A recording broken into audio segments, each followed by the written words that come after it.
Kim Possible and her best friend Ron Stoppable are the dynamic duo who saves the world from supervillains. Today, we'll be recreating Ron's nachos. We'll be starting with a tablespoon of melted butter, some onion powder, and garlic powder. This is because I decided that I am going to DIY some tortilla chips instead of buying some, which was,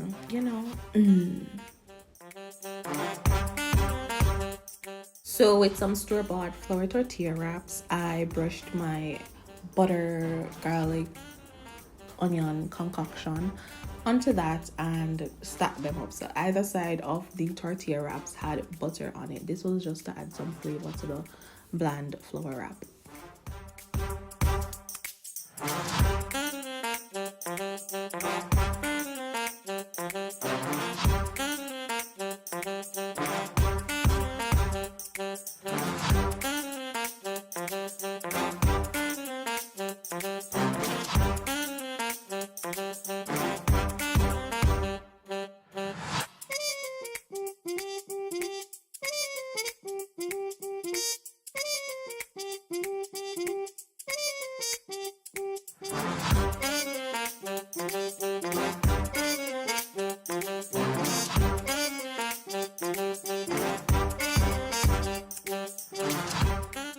So now that all our wraps are covered in butter, we are now going to form some chip-like shapes. And like a maths coming now, always educating you guys, keeping you all in the know.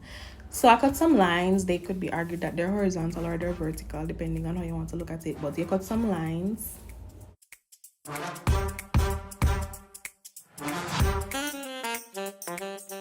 So now I have one large strip and I'm going to start making triangular shape. So what I do is I either turn the board or I turn my knife. So you want to angle it diagonally so that you get that triangular shape.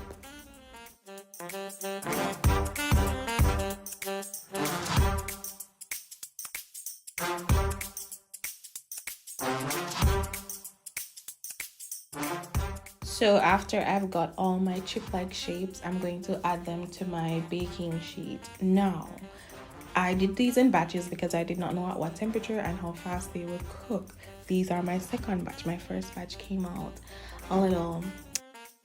I did not want the chips that brown, so I risked the integrity of their crisp, which was fine by me. And we move.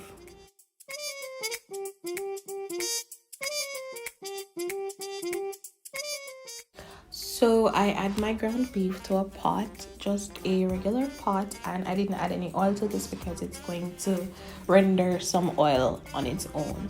So what you want to do is just cook your ground beef until it is brown, until all that pinkness is gone. So we're going to juke it and separate it until it doesn't have any clumps and it's no longer pink.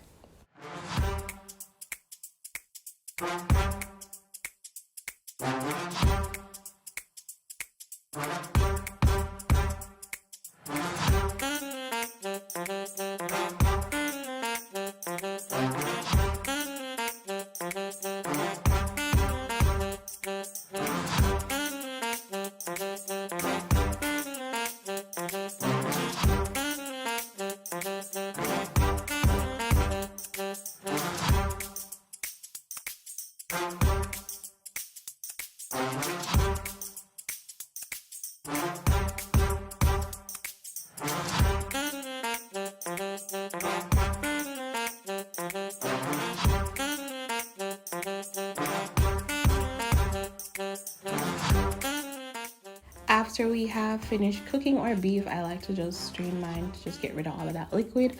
I transfer it back to the pot. Then I'm going to add some taco seasoning and any other seasoning that you liked.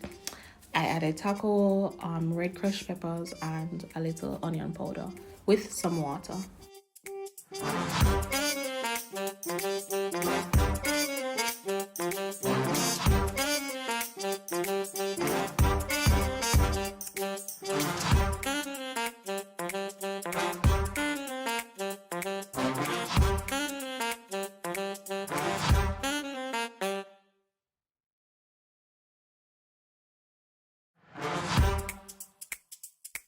So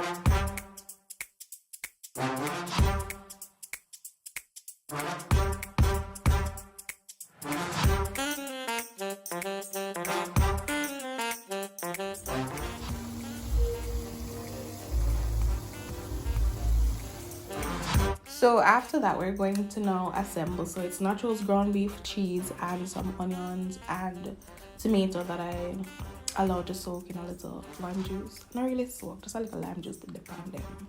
And then allow that to bake until your cheese is melted. Now, these are by no means Ron's nachos, but they are the best I could do, and they were good. It was like a nacho casserole because they were not crispy chips, but it was still good.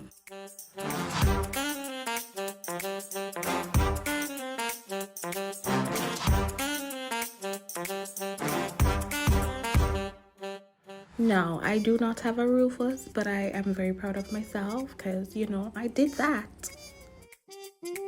Here we have completed another episode of my nostalgic munchings, aka my struggle videos. I hope you enjoyed and thank you so much for watching.